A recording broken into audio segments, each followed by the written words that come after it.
কয়েকদিন আগেই ইন্টারনেটে একটি ভিডিও খুব ভাইরাল হয়েছে, যেখানে একজন মহিলাকে তার স্বামীর উপর অত্যাচার করতে দেখা গিয়েছে। मैं तो बस ये चाहता हूँ कि मेरे साथ इंसाफ हो जाए। ঘটনাটি 29শে এপ্রিলের হলেও গত 5ই মে থেকে ইন্টারনেটে ভাইরাল হয়েছে।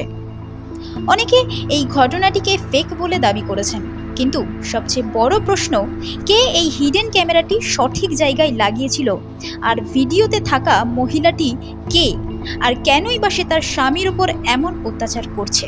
17ই নভেম্বর 2023 মান্নান জাদি তার প্রেমিকা মেহের জাহানকে বিয়ে করে। বিভিন্ন সোর্স অনুযায়ী জানা যায়, এক প্রকার মেহের জাহান মান্নানকে বিয়ের জন্য চাপ দেয়, আর মান্নান রাজি না হলে তাকে ফলস রেপ কেসে ফাঁসানোর হুমকি দেওয়া হয়। বিয়ের পর মেহের মান্নানের সাথে ভাড়া বাড়িতে থাকতে শুরু করে, কিন্তু কিছুদিন পরই মেহেরের আচার আচরণে বেশ কিছু পরিবর্তন লক্ষ্য করে। এরপর তার আসল রূপ বাইরে বেরিয়ে আসে। মেহের ড্রাগ অ্যাডিক্ট ছিল, তাই সে প্রতিদিন মান্নানের কাছ থেকে টাকা চাইত। মান্নান এও জানতে পারে যে মেহেরের একাধিক সম্পর্ক রয়েছে। মান্নান এইসব বন্ধ করতে চাইলে মেহের তার সঙ্গে ঝগড়া মারপিট শুরু করে। মান্নান বুঝতে পারে এই বিয়ে করে সে একটি ট্র্যাপে ফেঁসে গেছে।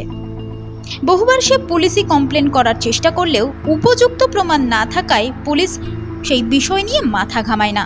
রোজ রোজ হওয়া এই অত্যাচার থেকে বাঁচতে মান্নান তার ঘরে মোবাইল ক্যামেরা লুকিয়ে রাখে এবং সেই ক্যামেরায় 29শে এপ্রিলের সমস্ত ঘটনার রেকর্ড হয়।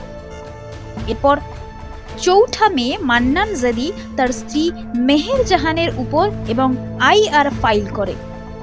5ই মে পুলিশ মেহের জাহানকে আন্ডার সেকশন 328, 307, 323, 506 অ্যারেস্ট করেন।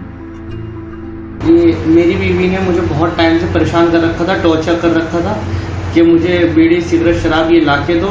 मैं नहीं लाता था तो वो उसको मुझे मारती थी। उसके अवैध संबंध हैं बहुत टाइम से, और उसके मेरे पास प्रूफ भी है। कुछ थाने के लोग उससे मिले हुए हैं।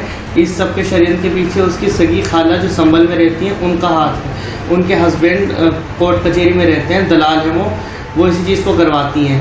उनकी सारी बहनों ने षड्यंत्र रचा मेरे खिलाफ कि तुम्हें ऐसा ऐसा करना है। मुझसे पैसों की मांग रखी गई थी, मैंने पैसों को मना कर दिया, तो इसकी मेरी बीवी ने मुझे अलग किराए पे ले जाकर मुझे टॉर्चर करना शुरू कर दिया, जो कि उनने 29 तारीख की घटना में, जो कि गुप्त कैमरे में रिकॉर्ड हो गई है। আমাদের সমাজ ওয়েমেন এম্পাওয়ারমেন্ট নিয়ে বর্তমানে বেশ সচেতন। তাদের মতে মেন্টাল আর ফিজিক্যাল অ্যাবিউজের শিকার শুধুমাত্র মহিলারাই হয়, কিন্তু এই ঘটনা তাদেরকে জবাবদিহি করতে বাধ্য করে।